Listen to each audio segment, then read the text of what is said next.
Hello everyone, কেমন আছেন সবাই? কৃষ্ণা ব্লগে সবাইকে স্বাগতম। আজকে আমি নিয়ে এসেছি দারুণ একটি রেসিপি।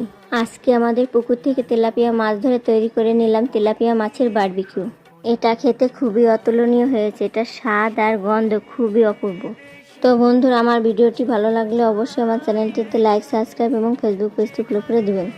যে দেখুন, এখানে আমি দুটি তেলাপিয়া মাছ নিয়েছি। তেলাপিয়া মাছের ভিতরে একটু লেবু দিয়ে মাখিয়ে নিয়েছি।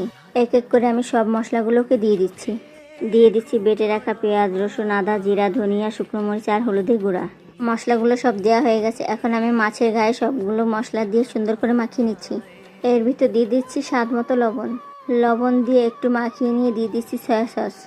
এরপর এর মধ্যে দিয়ে দিচ্ছি বারবিকিউ সস দেওয়ার পর এখন আমি মাছটাকে সুন্দর করে মাখিয়ে নেব।